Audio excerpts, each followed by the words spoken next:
ఒక కన్య అగ్నిప్రవేశం చేసి తన ప్రాణత్యాగంతో ఆదిశక్తిగా వెలిసిన శ్రీ కన్యకా పరమేశ్వరిగా ఎలా అవతరించింది అన్న విషయం మనం ఇప్పుడు తెలుసుకుందాం. దేవతలు లోక కళ్యాణం కోసం అవతారాలు ఎత్తుతూ ఉంటారని మన పురాణాలు చెబుతున్నాయి. ఇంకా భక్తులను అనుగ్రహించడం కోసం అమ్మవారు అనేక రూపాల్లో అవతరిస్తూ ఉంటారని కూడా మన పురాణాలు చెప్తున్నాయి. వాటిలో ఒక రూపమే శ్రీ వాసవి కన్యకా పరమేశ్వరి అవతారం. ఈ అవతారానికి ఒక విశిష్టత ఉంది. సాక్షాత్తు ఆ పరమేశ్వరి అవతారమైన వాసవీదేవి కథ 1000 ఏండ్ల నాటిది. వేంగి దేశాన్ని ఏలే కుసుమశ్రేష్ఠి వైశ్యులకు రాజు. ఈ ప్రాంతం విష్ణువర్ధనుడు అనే చక్రవర్తి ఆధీనంలో ఉండేది. ఈ విష్ణువర్ధనుడు పెనుగొండను రాజధానిగా చేసుకొని పాలిస్తూ ఉండేవాడు. కుసుమశ్రేష్ఠి ఆయన భార్య కుసుమాంబ ఆదర్శ దంపతులుగా మెలిగి ప్రశాంతమైన జీవనం గడిపేవారు. శివుడు ఆరాధన వారి దైనందిన జీవితంలో ఒక భాగంగా ఉండేది. వివాహమైన చాలా సంవత్సరాలకు కూడా దంపతులకి సంతానం కలగలేదు. రాజ్యానికి వారసులు లేరని వారు చింతించేవారు. ఎన్ని ప్రార్థనలు చేసినా నోములు నోచినా వారి కోరిక తీరలేదు. అప్పుడు వారు తమ కులగురువు అయిన భాస్కరాచార్యులను సంప్రదించగా వారికి దశరథుడు చేసిన పుత్రకామేష్టి యాగాన్ని చెయ్యమని ఆ గురువుగారు చెప్పారు.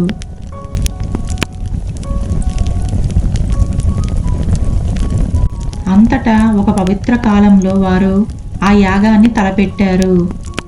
దేవతలు అనుగ్రహించి యజ్ఞఫలాన్ని ప్రసాదించి ఆ ప్రసాదాన్ని ఆరగిస్తే సంతాన ప్రాప్తి కలుగుతుందని చెప్పారు. భక్తి శ్రద్ధలతో ప్రసాదాన్ని ఆరగించిన కొన్ని దినాలకే కుసుమాంబ గర్భవతి అయ్యింది. ఆమె గర్భవతిగా ఉండగా అనేక అసాధారణ కోరికలు వ్యక్తపరిచేది. ఇది ఆమె భవిష్యత్తులో జనుల బాగోగుల కోసం పాటుపడే ఉత్తమ సంతానానికి జన్మనిస్తుంది అనుటకు ఒక సంకేతం.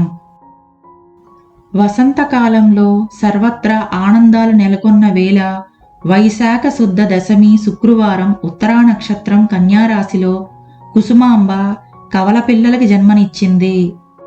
వారిలో ఒకరు ఆడపిల్ల, మరొకరు మగపిల్లవాడు.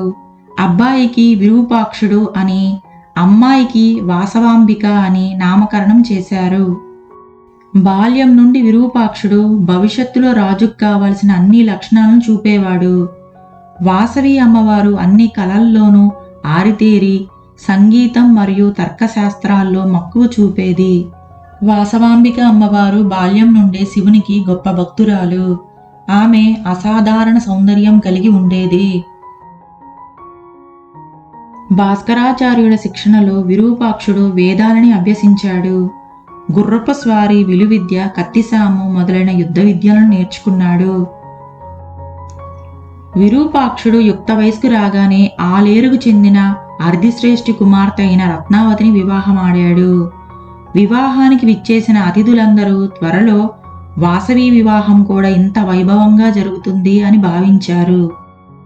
అంతలో విష్ణువర్ధనుడు తన రాజ్య విస్తరణలో భాగంగా పెనుగొండకు విచ్చేయగా కుసుమశ్రేష్ఠి ఆ రాజుకి ఆహ్వానం పలుకుతూ గొప్ప ఊరేగింపు ఏర్పాటు చేసి ఘనమైన వేదికపై సన్మానాన్ని జరిపాడు. అదే రోజు ఆదిపరాశక్తి పూజకు మంగళ వాద్యాలతో వెళ్తున్న వాసవి అమ్మవారిని విష్ణువర్ధనుడు చూసి మోహించి వివాహమాడదలిచాడు. విష్ణువర్ధనుడు కుసుమశ్రేష్ఠికి నేను వాసవిని వివాహమాడదలిచాను అన్న వర్తమానం పంపాడు. దానికి కుసుమశ్రేష్ఠి వాసవి దివ్య బాలిక అని, కావున నేను వివాహానికి సమ్మతించను అని విష్ణువర్ధనుడికి తెలిపాడు. దానికి విష్ణువర్ధనుడు నేను మీకు 1 నెల రోజులు వ్యవధి ఇస్తాను. అప్పటికి మీరు వివాహానికి సమ్మతించకపోతే సైన్యంతో యుద్ధం చేసి వాసవిని తీసుకొని పోతాను అన్నాడు. విష్ణువర్ధనుని కోరిక కుసుమశ్రేష్ఠికి గుండెల్లో రాయిపడినట్టుగా అయ్యింది. కుసుమశ్రేష్ఠి వివాహానికి అంగీకారాన్ని తెలుపలేడు. అలా అని వివాహం కాదని అనలేడు. దానికి కారణం ఆ విష్ణువర్ధనుడు అప్పటికే వివాహితుడు. వయస్సులో తన కూతురి కంటే చాలా పెద్దవాడు. వారి కులాలలో కూడా అంతరం ఉంది. విష్ణువర్ధనుడు క్షత్రియుడు, కుసుమశ్రేష్ఠి వైశ్యుడు. ఇవి తలుచుకొని కుసుమశ్రేష్ఠి చాలా ఒత్తిడికి లోనయ్యాడు. తన కుటుంబ సభ్యులతోనూ స్నేహితులతోనూ చర్చింపగా అందరూ ఈ విషయంలో నిర్ణయాన్ని వాసవికే వదిలేయాలని సలహా ఇచ్చారు. దానికి వాసవీదేవి, తండ్రి అంబికాంశనైన నేను మానవ మాత్రను వివాహం ఆడలేను. అందుకే ఈ జ్యోతిష్యులు ఆనాడే నాకు కన్యక అని మరో పేరు కూడా పెట్టారు అని వాసవీదేవి తాను జీవితాంతం కన్యగా ఉంటానని, ప్రాపంచిక విషయాలతో తనకి సంబంధం లేదని తన నిర్ణయాన్ని ఖచ్చితంగా తండ్రికి చెప్పేసింది. కుసుమశ్రేష్ఠి ఈ విషయాన్ని విష్ణువర్ధనుడికి వర్తమానాన్ని పంపాడు. దీనికి విపరీతంగా ఆగ్రహించిన విష్ణువర్ధనుడు తన సైన్యాన్ని పంపి బలవంతంగా అయినా సరే వాసవిని తీసుకురమ్మని ఆజ్ఞాపించాడు. ధైర్య సాహసాలు గల వైశ్యులు సామదాన భేద దండోపాయాలతో ఆ సేనను తిప్పికొట్టారు. ఇలాంటి విపత్కర పరిస్థితుల్లో కుసుమశ్రేష్ఠి భాస్కరాచార్యుల సమక్షంలో 18 నగరాలకు చెందిన 714 గోత్రాలకు చెందిన నాయకులతో అత్యవసర సమావేశాన్ని ఏర్పాటు చేశాడు. ఈ సమావేశంలో భిన్నాభిప్రాయాలు వచ్చాయి. 102 గోత్రాలకు చెందిన ముఖ్యులు ఇలా అన్నారు: పిరికివారు ప్రతిరోజు మరణిస్తారు. పోరాడి మరణిస్తే ఒకేసారి మరణం సంభవిస్తుంది. కాబట్టి పోరాడటమే సరైంది అని అభిప్రాయపడగా, మిగిలిన 612 గోత్రాలు వారు మాత్రం విష్ణువర్ధనుడితో పెళ్లి చేస్తేనే అందరికీ మంచిది అని అభిప్రాయపడ్డారు. కుసుమశ్రేష్ఠికి గురువుగారైన భాస్కరాచార్యులు మన ప్రాణాలు పోయినా సరే మన ఆత్మగౌరవాన్ని కాపాడుకోవాలి అన్నారు. ఈ మాటల వల్ల కుసుమశ్రేష్ఠికి ధైర్యం వచ్చింది. తన పక్షంలో కేవలం కొంతమంది మాత్రమే ఉన్నప్పటికీ తన కూతుర్ని విష్ణువర్ధనుడికి ఇచ్చి ఎట్టి పరిస్థితుల్లోనూ పెళ్లి చెయ్యరాదని నిశ్చయానికి వచ్చాడు కుసుమశ్రేష్ఠి. ఈ సంఘటనతో వైశ్యుల మధ్య ఐక్యమత్యం దెబ్బతింది.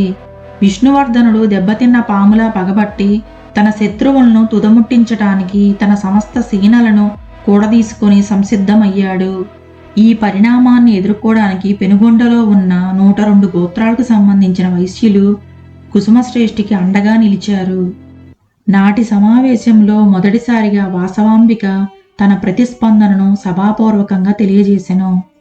వాసవాంబిక సభలోకి ప్రవేశించి అందరినీ ఉద్దేశించి ఈ విధంగా అంది: నేను వివాహానికి నిరాకరించినట్లయితే విష్ణువర్ధనుడు సైన్యంతో వచ్చి యుద్ధం చేస్తాడు.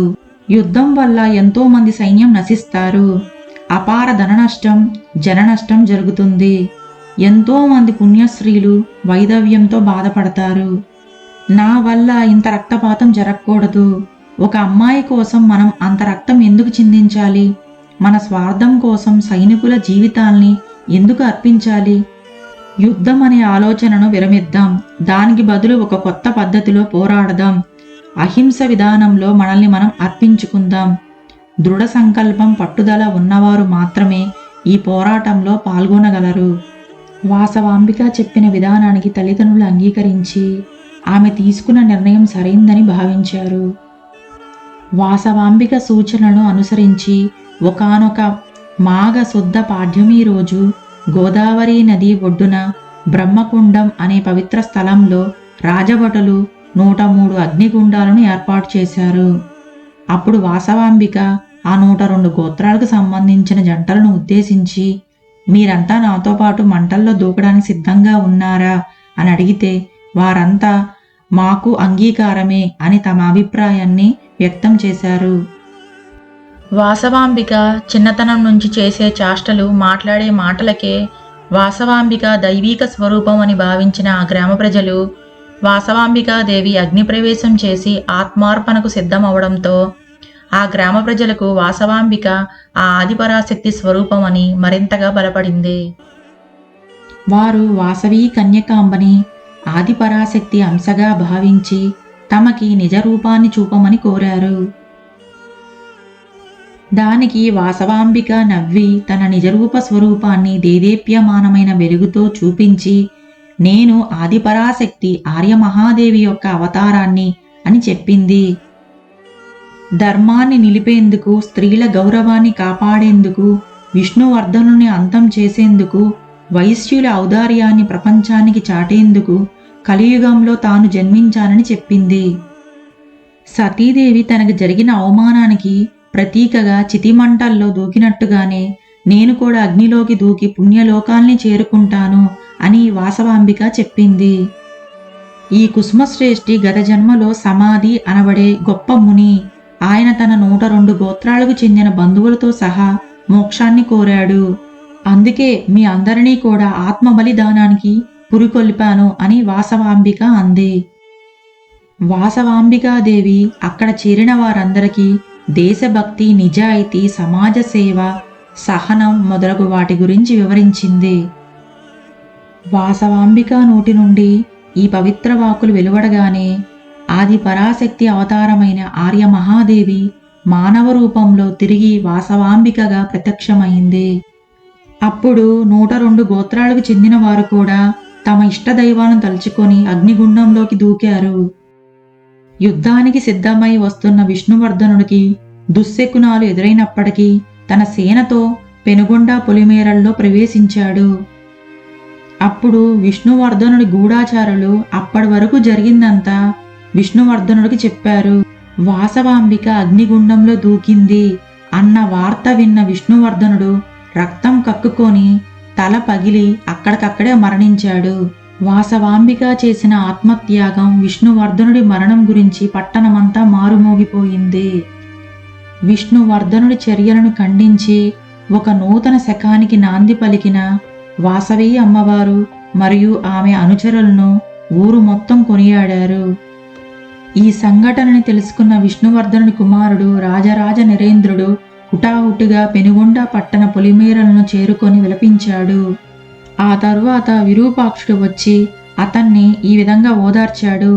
సోదరా, గతం నేర్పిన అనుభవాలు పాఠంగా భవిష్యత్తును నిర్మించుకుందాం. మహారక్తపాతం జరగకుండా వాసవాంబిక మనందర్నీ రక్షించింది. ఆమె అహింసా సిద్ధాంతం ఉత్తమ ఫలితాలను ఇచ్చింది. ఆ తరువాత విరూపాక్షుడు భాస్కరాచార్యులు చెప్పిన విధంగా కాశీ, గయా వంటి అనేక పుణ్యక్షేత్రాలను సందర్శించాడు. పెనుగొండ పుణ్యక్షేత్రంగా చేయడానికి అక్కడ 101 గోత్రాలకి గుర్తుగా 101 శివలింగాల్ని ప్రతిష్ఠించాడు. రాజరాజ నరేంద్రుడు వాసవాంబిక గౌరవార్థం ఒక విగ్రహాన్ని ప్రతిష్ఠించాడు. అప్పటి నుండి వైశ్యులందరూ వాసవి కన్యకా పరమేశ్వరుని వైశ్యకుల దేవతగా తలచి పూజలు చేయటం మొదలుపెట్టారు. వాసవాంబిక ఆత్మార్పణ జరిగిన తర్వాత పెనుగొండను అనేక మంది క్షత్రియ రాజులు పరిపాలించారు. వారందరూ వారి రాజకోటను పెనుగొండ ఊరి అవతలే కట్టుకున్నారు. ఏ ఒక్క రాజు పెనుగొండ లోపల ఉండి పాలించటానికి సాహసించలేదు. రక్తపాతాన్ని నివారించటానికి మరియు స్త్రీ గౌరవాన్ని నిలబెట్టడానికి వాసవీమాత అగ్నిదేవుడికి తనని తాను అర్పించుకోవడం ద్వారా తన అవతారాన్ని చాలించింది.